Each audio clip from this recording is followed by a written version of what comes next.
Once again, welcome to Israel Matseke Zulu podcast, the one and the only, aka KP Ma Orange, the Ghetto Professor, King Manamune, General Potaski.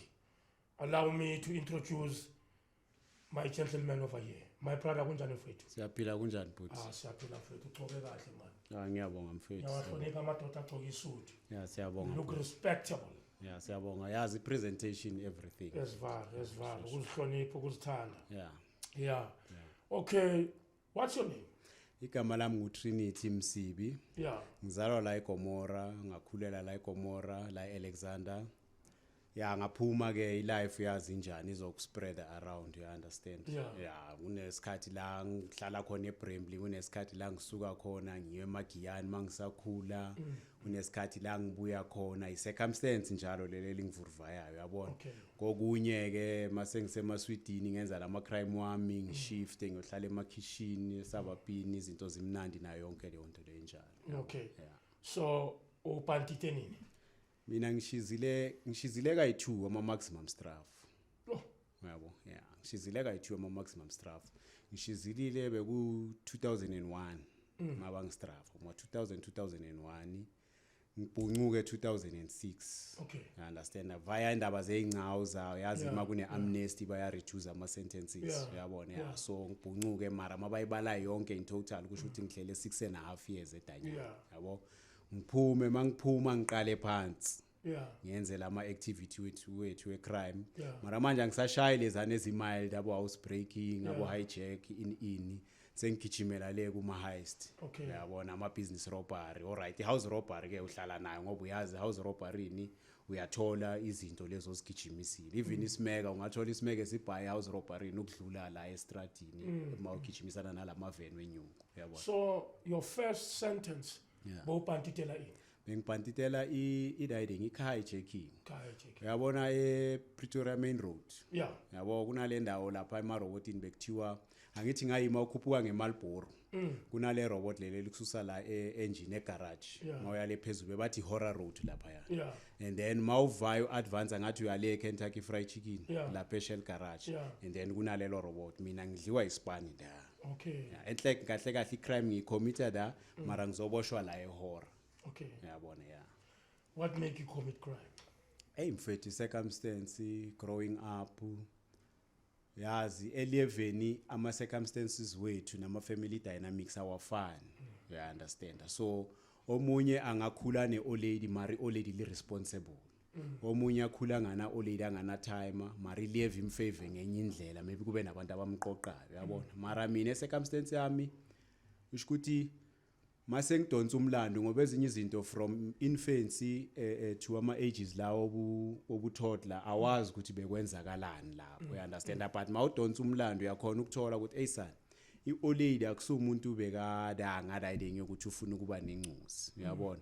And as a result yalezo zinto ezinjalo ngicina sengiyaridinga, ngiyazalwa mara wena mbona me premature baby. Because of ama decisions athathwa i-old lady ngokungafuni ukuba nencusi, you understand? So izinto nyane ezinjalo zalidela ukuthi ngibe premature baby, and then bese ke ngiya incubatewa ngikhulele ebhodleleni until ke maybe ngireach 9 months babone ukuthi awu fit for ileve bangikhiphe la. Mara ngiphuma kanje nginama conditions abhaya. Eyokuqala angikwazi uku-excrete mangizalwa. Shoot angikwazi uku69, angikwazi uku69 number 2. You understand?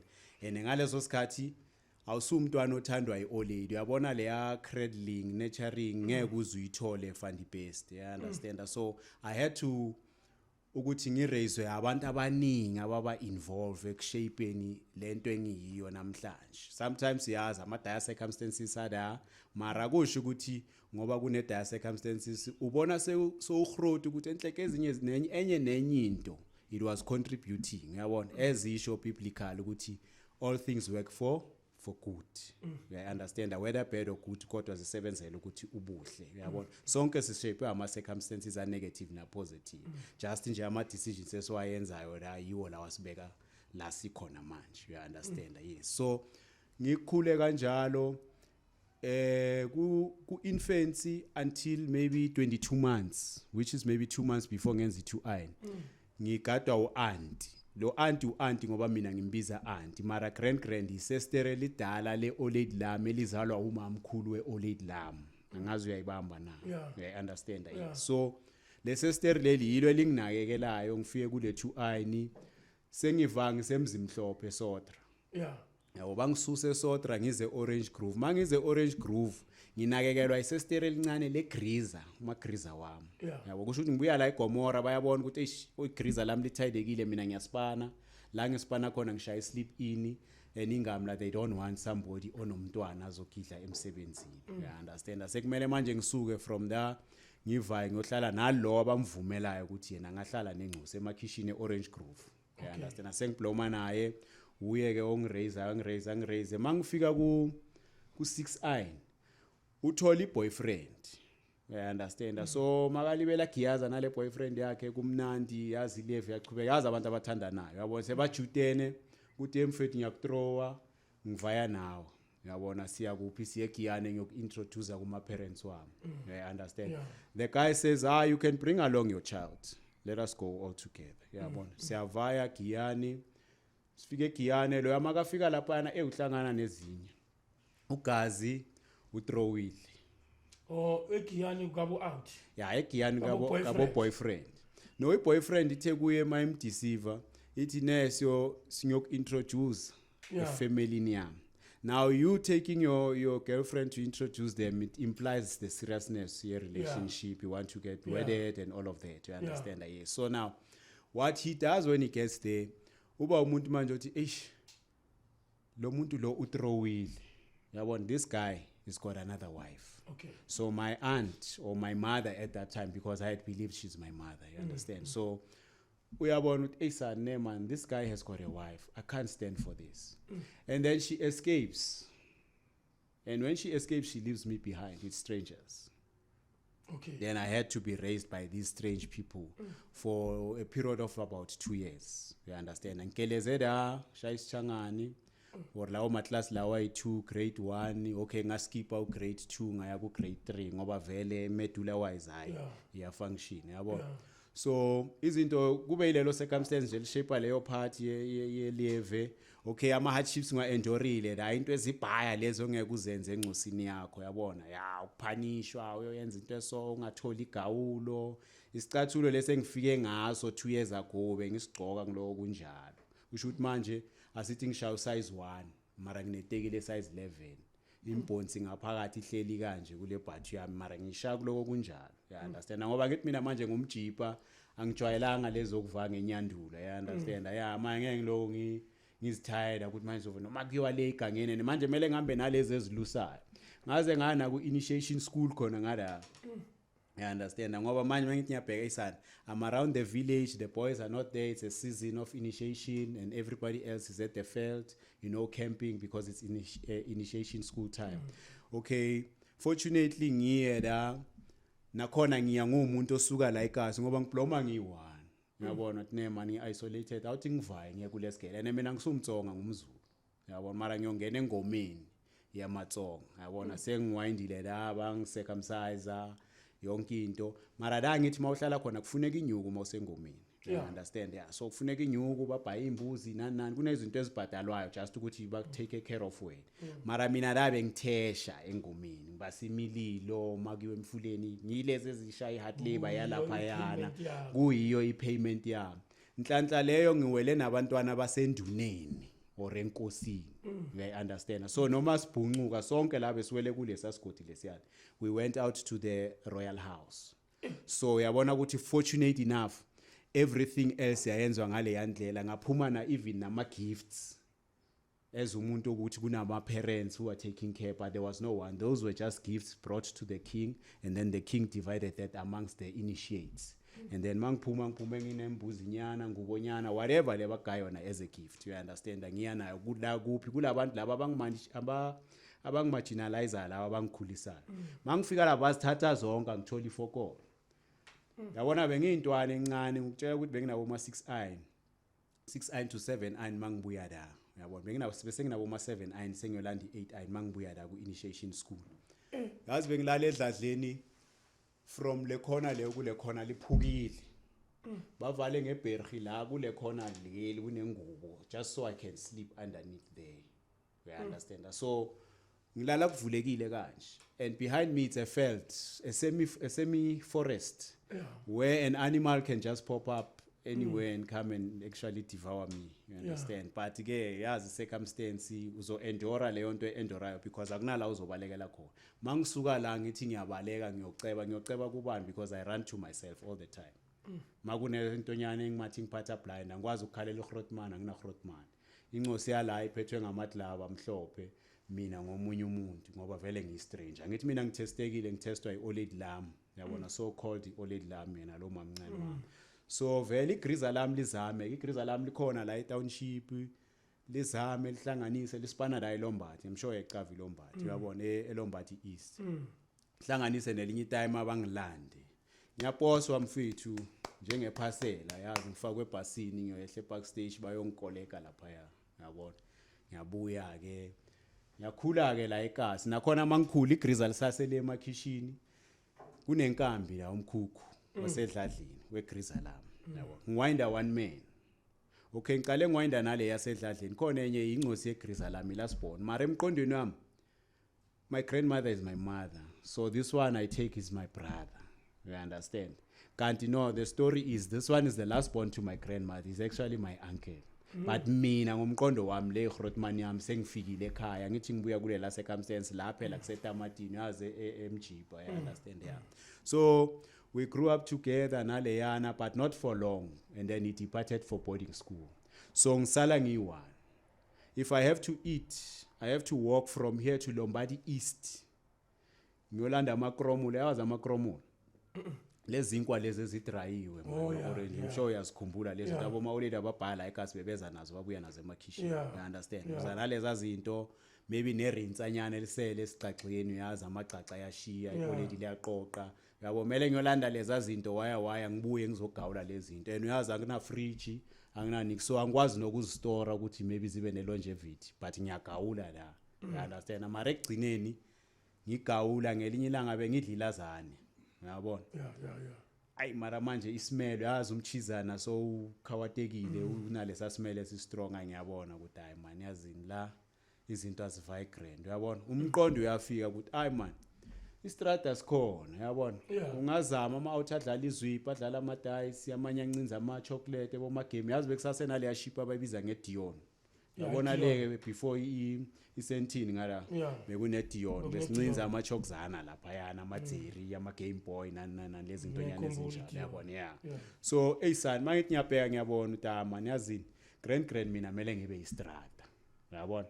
Angibizwanga estradini, i-decision engisithathele libheka ngaleso sikhathi ngiyithatha ngimncane ukuthi for me to fend for myself ngina 8i ngaleso sikhathi. 8 years old. Yeah, 8 years old. Uye entabeni una 6 years. 7 to 8 years.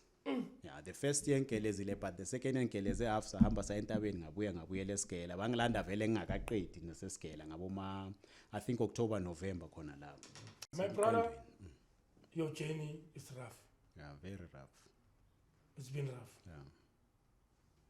That's why you're a storyteller. Yeah. So let's fast forward.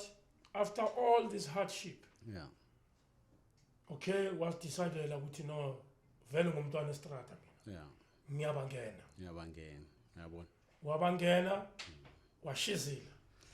Ya ngabangena singa fast forward asekushizileni but just nje ukuqala ngincinza ama chocolate ngavalele cage in 14 hours. That was the first experience yoku apprehendwa, uyabona. So more or less a taste of how to be jailed feels like, you understand? So I'm then encaged lapho khona la eDion food for 14 hours. Ngibuya ngabo ma 11 down eJampasini.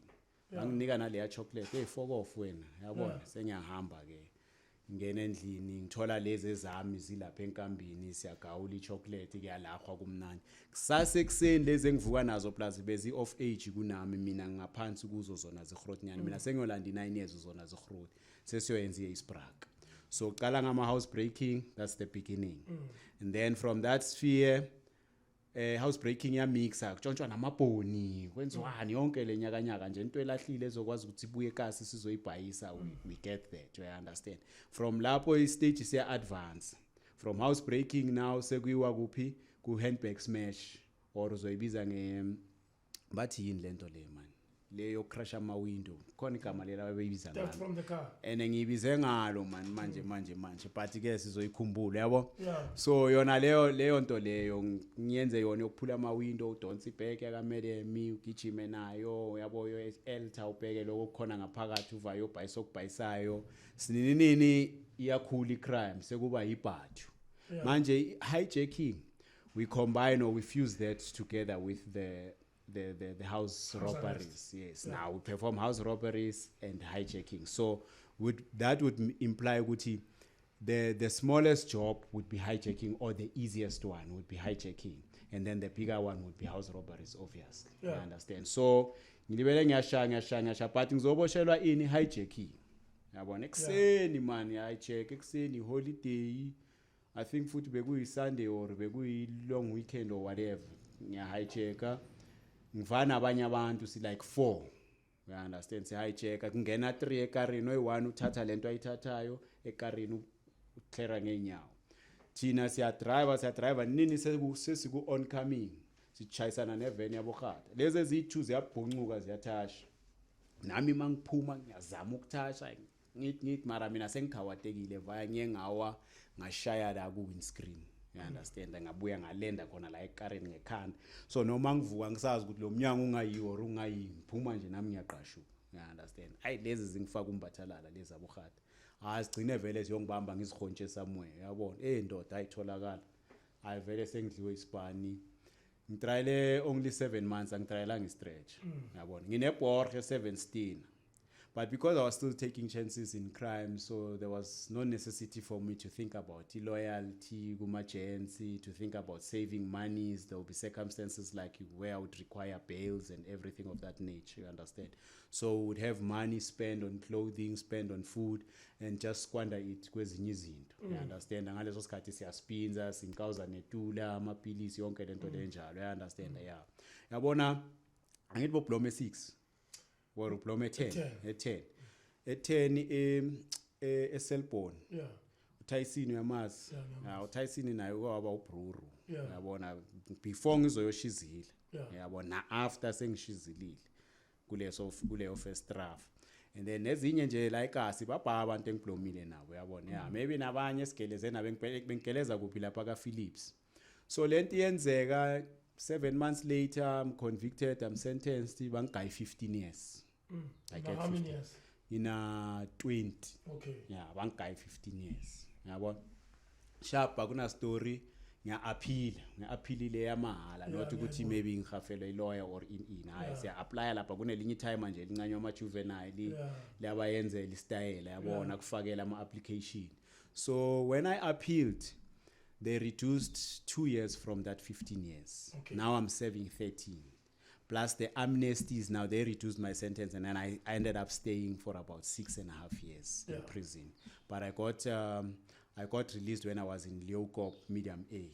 Yeah, so I get out again. But now moving from Johannesburg prison to Leeuwkop and the people I met whilst I'm in incarceration, the things I've learned to advance my craft, crime craft, the things I've learned there, it's no longer the baby stuff that I used to do. So saying nalento ukuthi hayi mangifika ngaphandle ngiyobamba umratata. Yabona ngenza amasimba mangifika ngaphandle. You understand? So these monkey tricks or monkey business angisayenzi, you understand? Plus ke obviously the other bitter aspect is that the people I was with when I got sentenced sentenced and convicted bona laba bengisentencelwe le crime yakhona bebangezi bazongibona edanyana, you understand? So ngibitha to say laba ngizobagcwalisela bangiphuma la ngiyenza kakhulu futhi ngibashiya la kule level le yabaku you understand, then I join other people engazi ukuthi manje sizomove senze izinto ezi-advanced uyabona. Yilapho ngicala khona ngena house arrest ngihlanganise enyana insimbi and maybe do a lot of things ezingizenzile maybe for a year or so. And before that yes sengihlangene nomunye engahlangana naye edanyani naye kunama crimes nyane esiwayenzile you understand.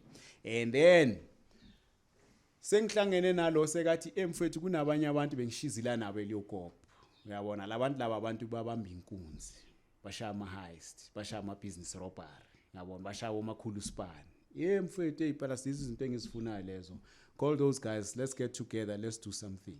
You understand? Ubize ezithu and lezi ezithu yazibiza people from Zimbabwe. Yabona, I had to mention that fact because amasoja abhaya spanayo kule spani lesi makhulu spani abantu aba foreign mixed with abantu bala eMzansi. Yabona, ngeke uthola igenge nje kuyabantu baseMzansi kuphela. Into zamzukwana lezo lo kuyadala ya understand abomsomi igenge nani hayi manje yabona ya.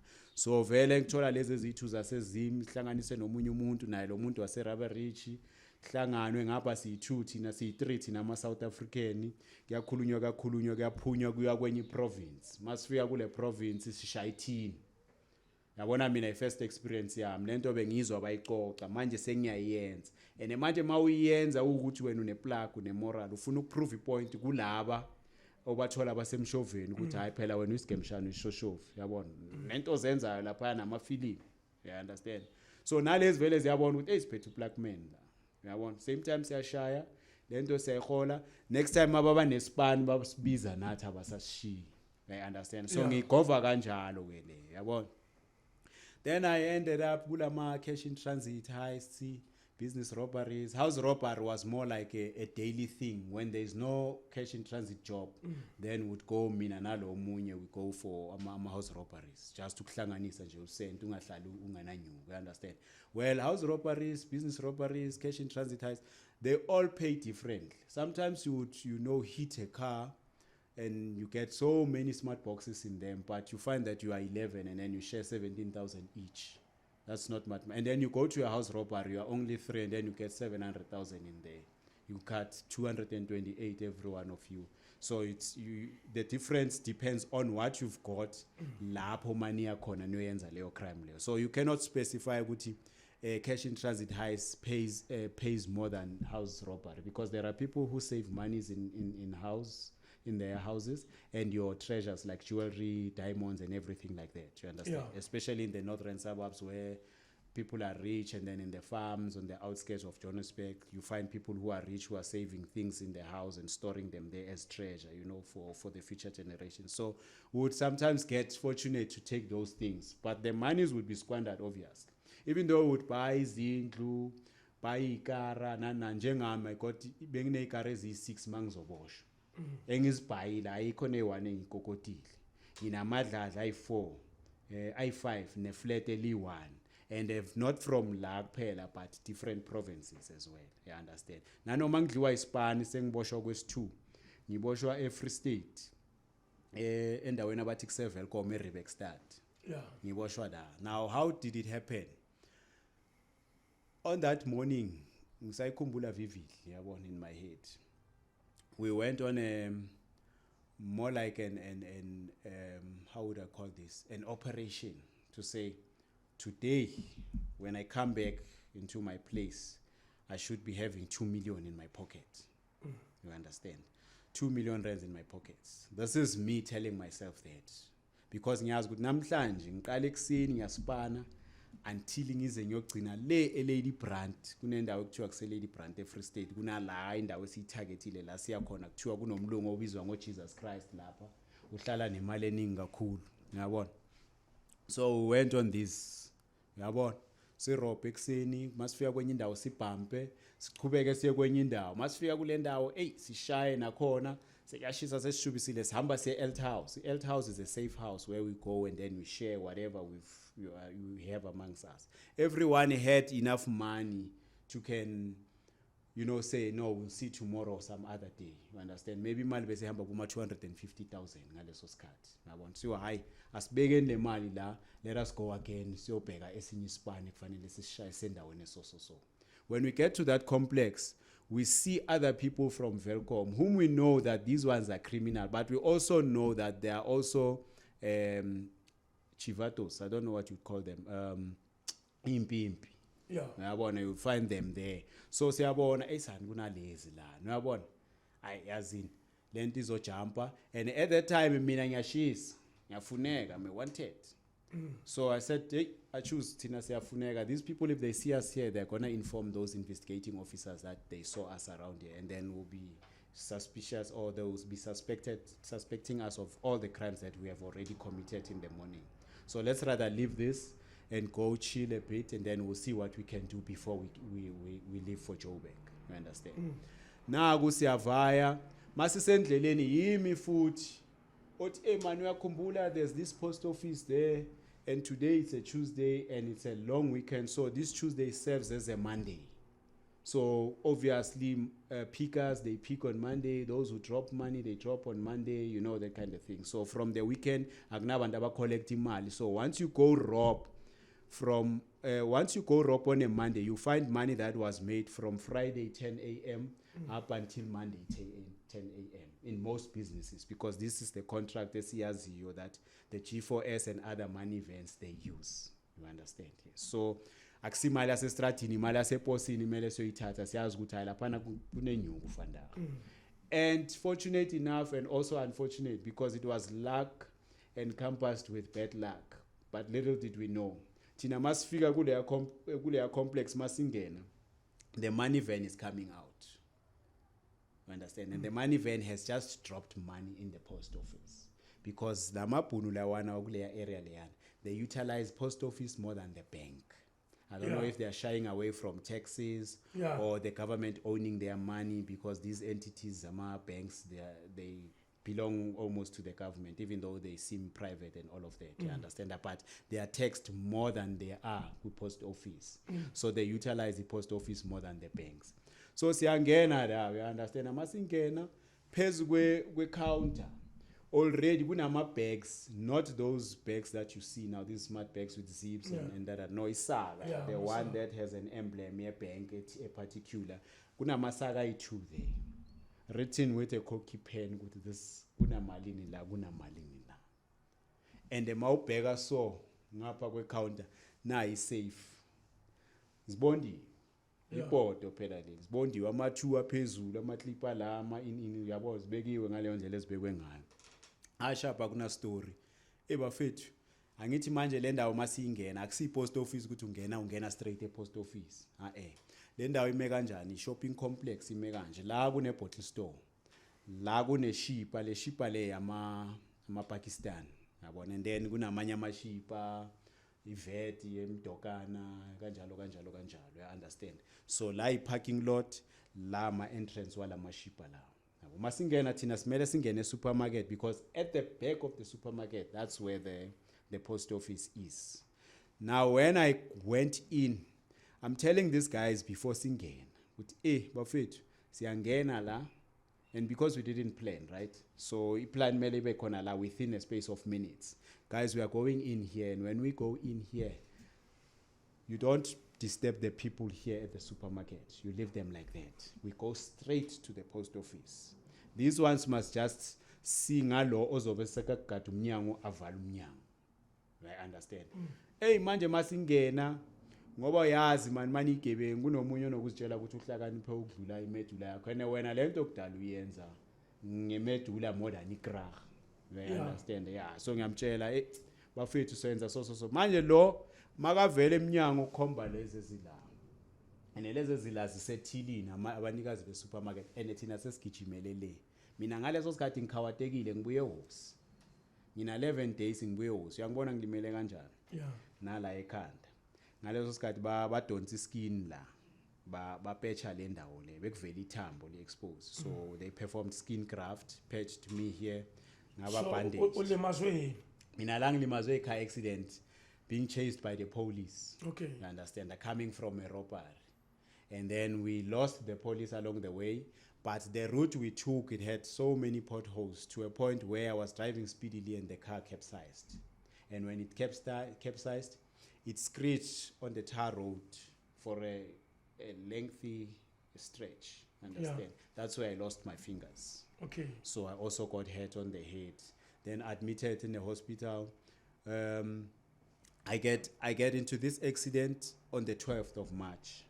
And then I go to hospital and then I'm discharged, forcefully so, because I wanted the doctors to discharge me because I was panicking about the police coming and finding me in hospital. Yeah. And then on the 25th, I'm out of the hospital. And then on the 26th, ngenzi house robbery with my injuries. Mangihamba wena scheme, ngihamba kanje like a toddler. Akuna noma ungangigijimisa ngeke ngibaleke because I can't run. You understand? Yes. So I had to source some drugs for ama pain. Mara lama drugs lawa I medication, but they don't just prescribe it to anybody. You understand? So I went to a place in Ebony Park ngapha. Kunamanye ama-Niger, they had a pharmaceutical or should I say a mini private hospital. So I went to that medical center. Ngakhuluma nabo bangitshela ukuthi asokunika wena khipha imali engaka. Nabo banginika. So mangiye around ngisha 2.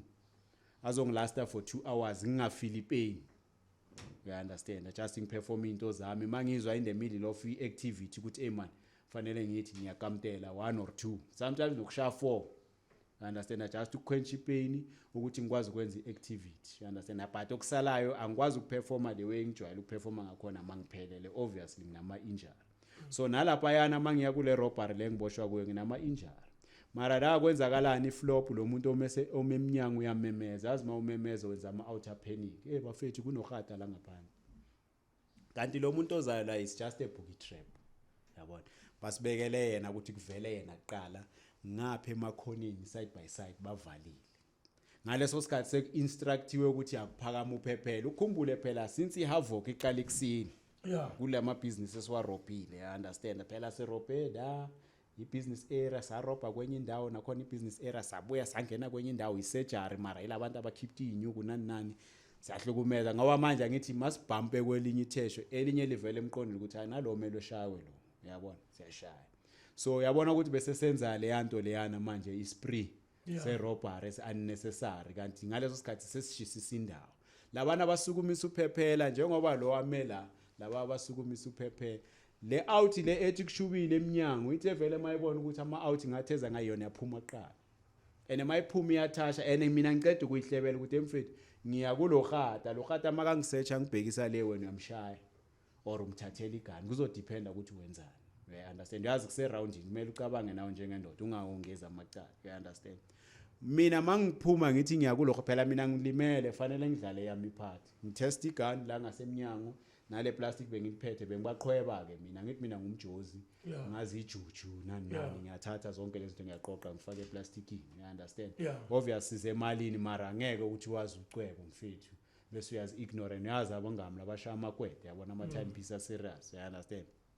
So ngilibele ngiyaqoqa but mangiphuma ngiya kule ngamla leyo khathi ngidropa le plastic la ngasemnyango ngibeka negani kunenye indawo nje akube ngibeka negani ngiya kuwe mangiya kuwe le bar yenza lento engitshele la ukuthi izongithena around angishaya ngerap search yabo angivayitira le bar kudala iphumile le ngithe mina mayibamba ingamo ingamo laseyakuphenika ukuthi why lo muntu abaleka ngithi hey mina ngazi bengise shop ngiyobhaya athi ufihla mina emva kweveni yabo ukuthi hey why ndayi uzichafa uya ngada kanti ngemakavela kanje kuphuma uachoose oqala lo makaphuma ubrandisha igane emoyeni yazi isigebengu awazi kwenzakalani ngaphandle uphethe lento oyiphethe ubrandishana negane emoyeni ayahlanyisa uSmith uSmith avulele 4 shots esifubeni kwa ugazi same time down ene lento ngiyibheke kanje. You understand? Ngisichafe ngeveni angikwazi ukubaleka kumele ngibukele yonke isini makuphuma uachoose wesithule engami imshaya inyawo makuphuma wes3 uvaya la ngasemashop manje ayikwazi ukushuta vaya mayingashuta ingashuta nabanye abantu yabona nama casualties angasafara ngaleso sikhathi so mela amlinde at least aqede ukugijima lendima le yamashop until estradini so makagijima le ngamlishaya izomshisa ngebhulu bekumele imbamba isikopho abanenhlanhla yabona ubalekela kwindawo nyana ifelt nyana mara kubalekeki ngoba phela sekuphakame uphephele, understand, ugazi bamvumbula ngophephele etshanini nalezi esidubulekile lenye ibhodile le enye bayishaya inyandi basithathe yabo ngilibele ngiwindile angikwazi ukuvanga ngeke ngithi ngiyabaleka or ngenza noma ngathi ngiyowoka abo 13 minutes bese ngiphelela va, you understand. Kuvela abanye abohata khona la abohata lo hata lo phethe isakhe yami nginesakhe khona ngala emavelcom engiyivayayo mara ngimokolile ngimhafile nenyuku na yonke lathi lo hata wena ufunani la kanti nalo achoose wakho ula, uyayibona ngithi mina ngiyangibona mfethu ngikhawatekile mina ngibuya la eclinic, uyabona ngiveza namapilisi nyana sibelieve nanyana isicephe nyana sasesibhedlela vele bengihlala ngirayile ngangitravela ngaso, you understand, ukwenzela ukuthi noma ngifuna ukuyodress amanceba ngingene nje sejari ngibavezele ngenze lento engiyenzayo ngiphume ngihambe, uyabona. Mara ngalela la ngisebenzisa riding for iplan lami ukucover ukuthi bengizoyenza le barret hayi thatha lo muntu ibize enye ihata wengami lithi thatha lo muntu in for questioning, mina ngidliwe isipani kanjalo. Okay. Cabanga ngisurvive amabullet, ngisurvive ngishutekile endaweni ezibhaya ngiphume namabullet. Emfethu kunento ezibhaya esizenzile la uthola ukuthi sengistake ekarini ikari zigrindwe ngibhunculwe, you understand, izinto ezinjani ngisurvive izinto ezibhaya after le 15 iron. Okay, zathi maximum abangifahlaka ngitrayile 22 months, bangigaye 62 years. Okay, yabona achoose bamgaye 72 bamgaye 75, lo munye bamgaye 90 something, I think 92 or 95 khona lapho bese i3 boxing angithoe 1 uzendile. So bahlakaza thina si3 yabo ngabasihlakaza ngihlale 3 iron until ke ama appeal kanjalo ngithi lapho bese nginesimeka vele umqondo boso advance ukuthi manje siyathesha izinto yabo sengihlanganisile after 3 iron i sentence yami baya reduce kuba yi18, mara ngithi uyakhumbula ukuthi ngibuye etanyani so le aparuli ingena ngada, so maybe i-stretcher sambe bekwamalanga engaka 1323 1320 something days, so it's about 4 iron, you understand, esele mawuhlanganisa nale ya 18, so ngahlala 12 iron etanyani. Okay, 12 years. Ngihlele 12 years ngizophuma no sengiphuma sengiphuma 2022 late mase kuzophela unyaka 2022. Yeah.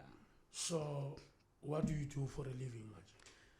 Ya manje mfethu indoda yahasila sengizamile ngenzile amabhiziness, ngizamile ngayenza ibisarate yokubake nani amadayisa apatsheka zangiphumelele.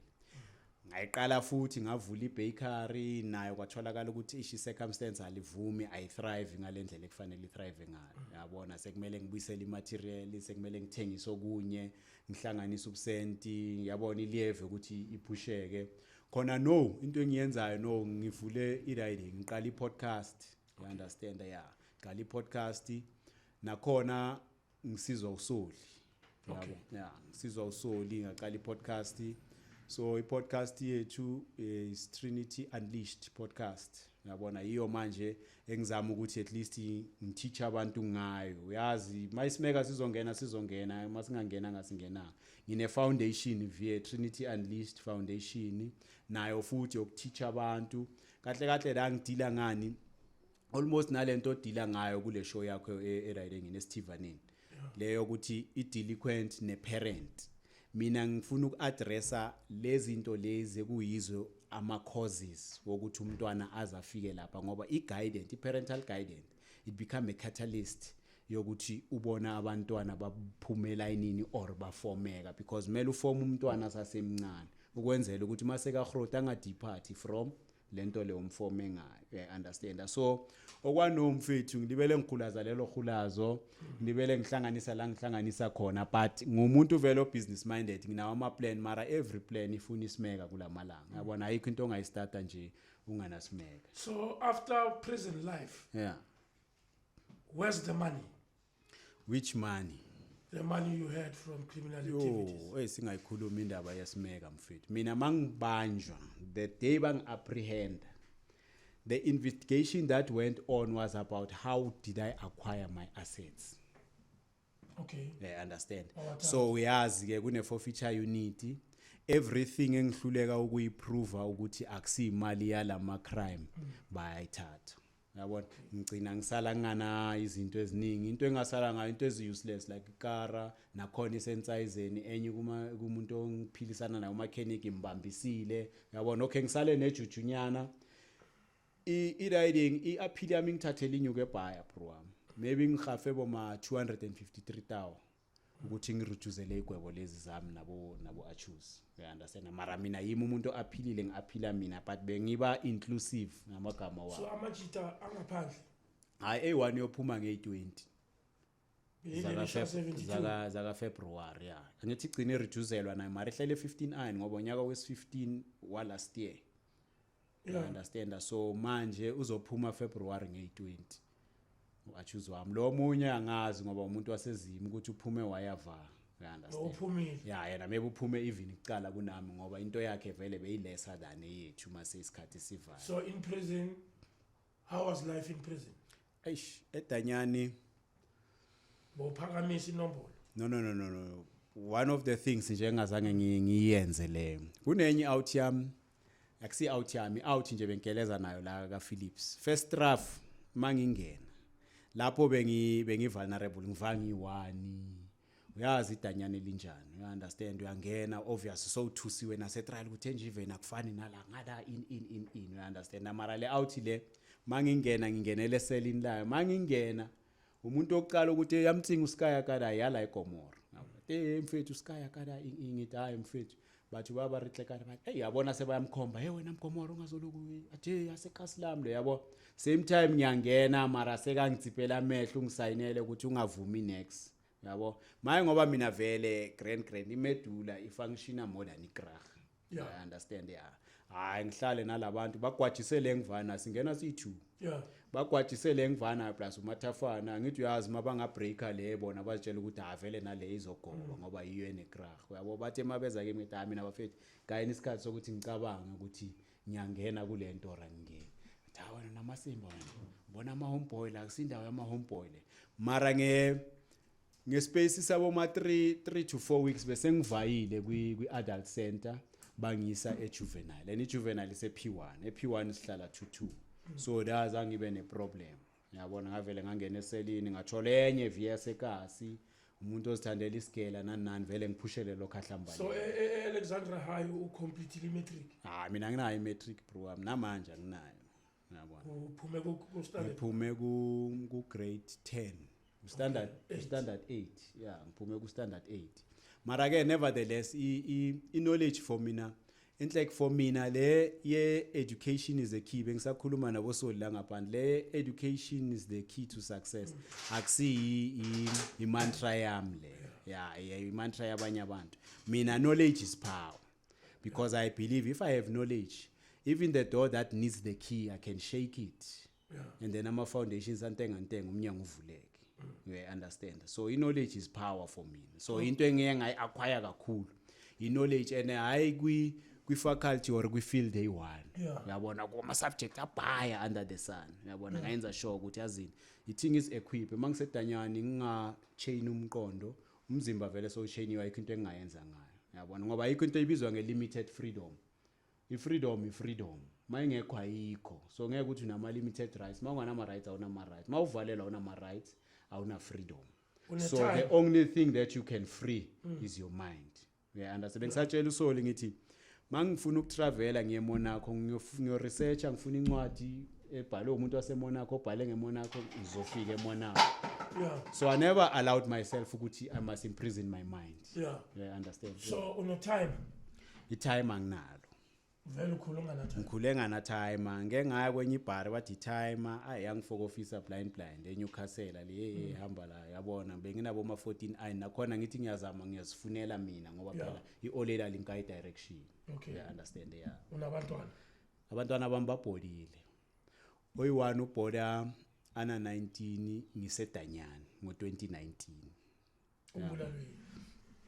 Okay, kunama diagnosis ayi3.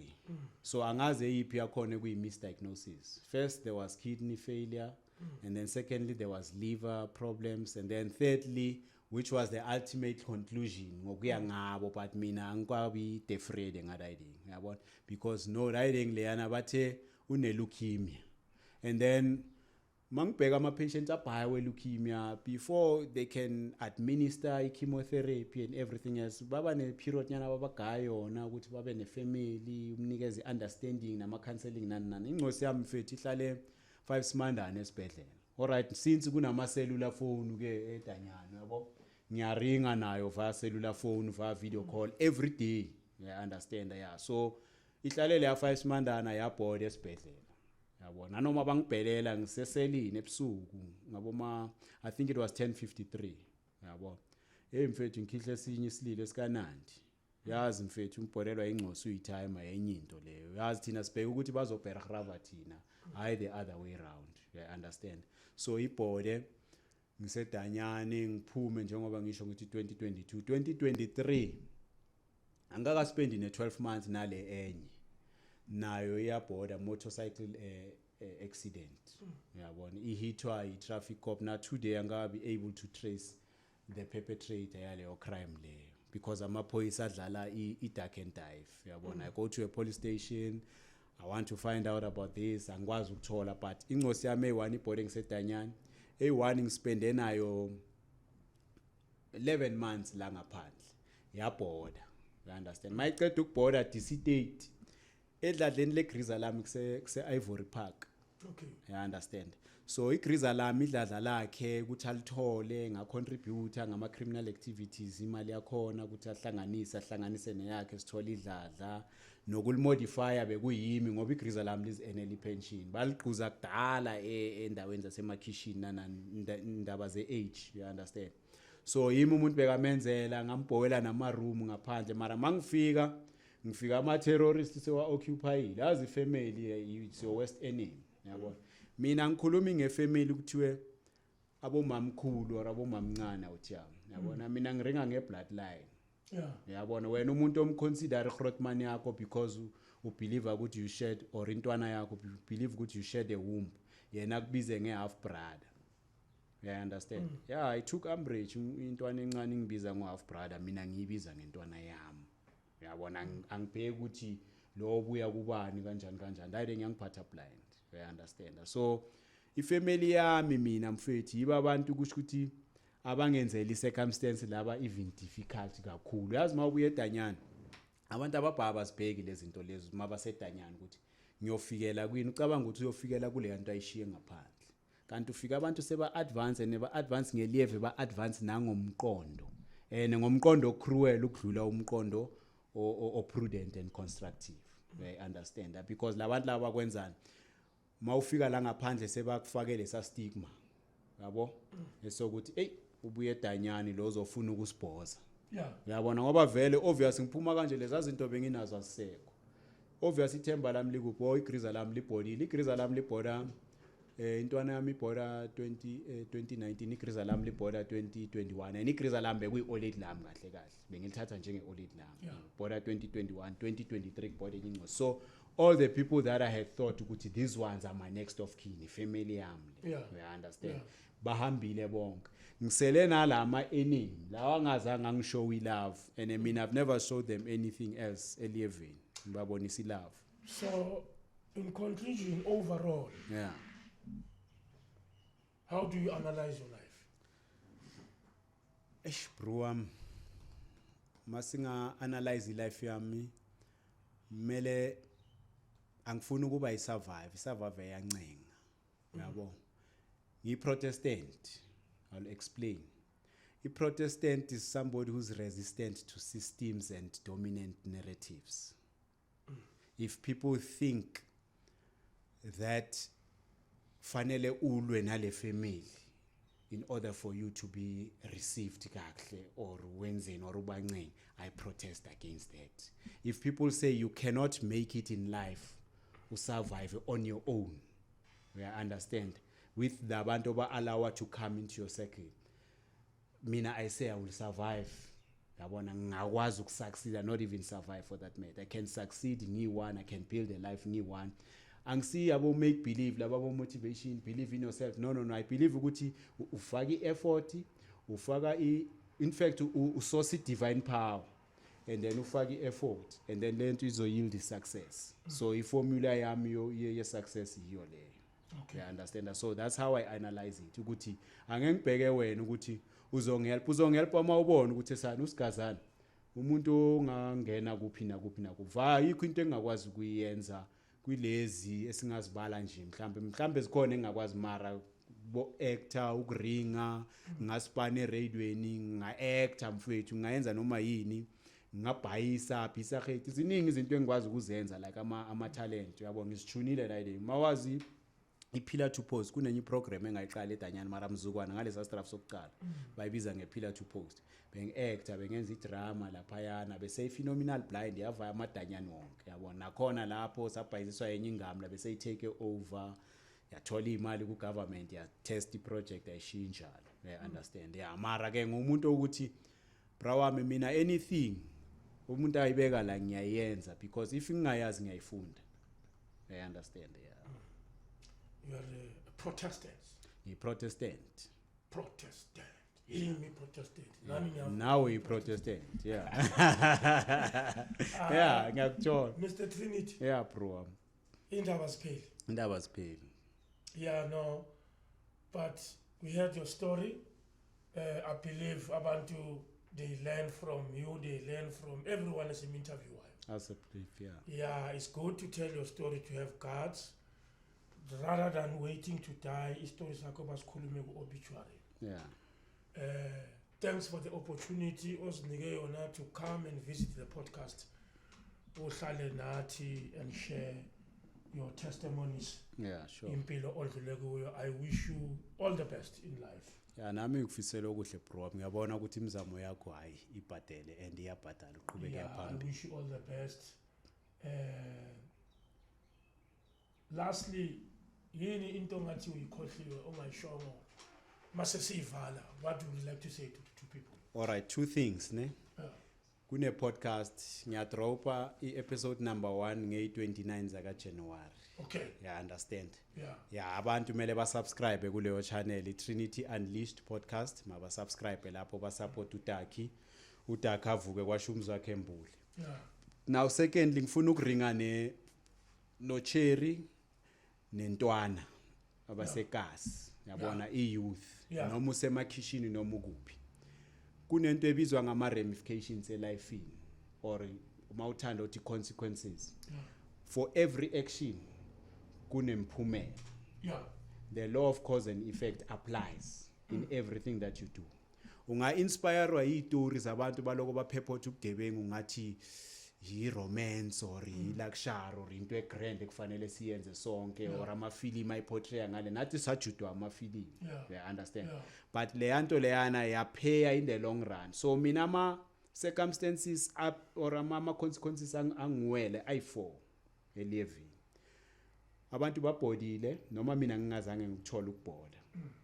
But i-consequence eyavela babhode ngisedanyani babhode ngihamba nabo bababulala emaroundini. Yabona not 1 not 2 not 3 not 4 not 5 countless ababhodile ngihamba nabo eroundini. Death is a consequence of doing crime or of ama wrong decisions la wathatha usaseyintwana or usasowucheri omncane. Idanyani labo cheri likhona and bazokuhlukumeza nebazokubhayizisa the way babhayisa ngakhona ama out. Number 2, uyangibona disfigurement or disability if you like uyayi-achieve ungaba worse wena uhlala esitulweni sobukhosi sit on a wheelchair, or you can either be sentenced and not be fortunate enough to appeal your sentence and stay about 40 years in prison, and you come back, you are a pensioner and you can't contend in this arena yomhlaba when you are at that age. And then 4, ungaba ipop. We've seen our brothers and sisters bahamba baphula the cards, they've got paper there, they've got tins and broken stuff or metal stuff that they take to scraps bayofuna imali, but they want that for ukusebenzisa drug or utshwala just to reduce the stress. So don't allow those circumstances to befall you when I'm here to warn you ukuthi crime does not pay, and crime akusiyo into ongathi unga-indulge kuyo. Ncenga isikolo mawufuna ukuncenga isikolo, but if you have a skill, improve it, polish it, and usimaster. Nangu uJP Orange now polish his skills sakhe and is a master in the art or in that craft. Uyivalile mfethu. Spirit. Uyivalile. Siyabonga, crime doesn't pay. Yeah, spirit mfethu. Yeah, talking from experience. Yeah, sure. Ladies and gentlemen, we'll meet again on Israel Matseke Zulu podcast. Subscribe, like, share, comment, criticize. We allow any donation. We allow any endorsement. We allow anything that can uplift this podcast. This podcast is for the people and by the people, I still repeat. Thank you, ladies and gentlemen. Asibonaneni futhi 2020. Spirit.